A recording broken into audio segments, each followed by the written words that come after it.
Hi ಎಲ್ಲರಿಗೂ ನಮಸ್ಕಾರ. Welcome to Salaar to review Kannada ಸ್ವಾಗತ. ಇವತ್ತು ನಾವು ಮಾತನಾಡೋದು ಮಲಯಾಳಂನ full entertaining action comedy cinema Adiradi ಬಗ್ಗೆ. ಟೊಮಿನೋ ಥಾಮಸ್ ಮತ್ತು ಬಸಿಲ್ ಜೋಸೆಫ್ ಇಬ್ಬರು ಸೇರಿ ಮಾಡಿರುವ ಈ ಸಿನಿಮಾ ಈಗಾಗಲೇ ತುಂಬ ಜನರ ಗಮನ ಸೆಳೆದಿದೆ. ಸಿನಿಮಾ ನೋಡಿದ ಮೇಲೆ ನನಗೆ ಏನು ಅನಿಸಿತ್ತು, ಏನು ಕಷ್ಟ ಆಯಿತು ಅಂತ ಸಿನಿಮಾ ನೋಡಿ ತಿಳ್ಕೊಳ್ಳೋಣ ಬನ್ನಿ. ಸಿನಿಮಾದ ಕತೆ ಶುರುವಾಗೋದು ಒಂದು ಇಂಜಿನಿಯರಿಂಗ್ ಕಾಲೇಜ್ ಬ್ಯಾಕ್ಗ್ರೌಂಡ್ನಲ್ಲಿ. ಇಲ್ಲಿ ಸ್ಯಾಮ್ ಕುಟ್ಟಿ ಅನ್ನೋ ಹುಡುಗ ತನ್ನ ಕಾಲೇಜಿನಲ್ಲಿ ಮತ್ತೆ ಆರೋಹಣ ಅನ್ನೋ ಫೆಸ್ಟ್ ಸ್ಟಾರ್ಟ್ ಮಾಡಿಕೊಂಡು ಅಂತ ಕನಸು ಕಾಣಿಸ್ತಾನೆ. ಕಾಲೇಜ್ ಲೈಫ್, ಫ್ರೆಂಡ್, ಫನ್ನಿ ಜಗಳ, ಈಗೋ ಎಲ್ಲವೂ ಸೇರಿ ಒಂದು ಜಾಲಿ ಎನ್ವೈರ್ನಮೆಂಟ್ ಕ್ರಿಯೇಟ್ ಆಗುತ್ತೆ. ಆದರೆ ಇದೇ ಸಮಯದಲ್ಲಿ ಕತೆಗೆ ಎಂಟ್ರಿ ಕೊಡೋದೇ ನಮ್ಮ ಶ್ರೀ ಕುಟನ್ ಟೊವಿನೋ ಥಾಮಸ್ ಮಾಡಿದ.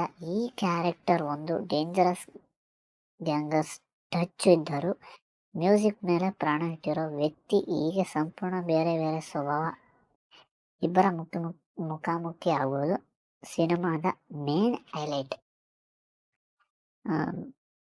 ಬಸಿಲ್ ಜೋಸೆಫ್ ಸ್ಕ್ರೀನ್ ಮೇಲೆ ಬಂದ ತಕ್ಷಣ ಸಿನಿಮಾ ಇನ್ನೊಂದು ಲೆವೆಲ್ಗೆ ಹೋಗುತ್ತೆ.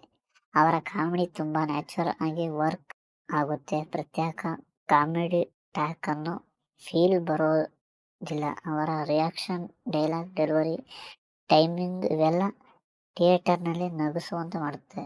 ಇನ್ನು Tovino Thomas screen Prasanna cinema ಬೇರೆ ಲೆವೆಲ್ಗೆ ಎನರ್ಜಿ ಕೊಡುತ್ತೆ.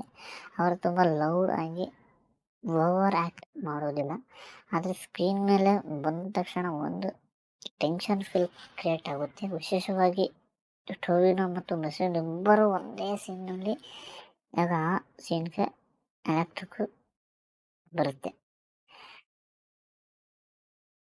ಆದರೆ ಸೆಕೆಂಡ್ ಹಾಫಲ್ಲಿ ಸಿನಿಮಾ ಸ್ವಲ್ಪ ಓವರ್ಲೋಡ್ ಆಗುತ್ತೆ ಎಮೋಷನ್ನು.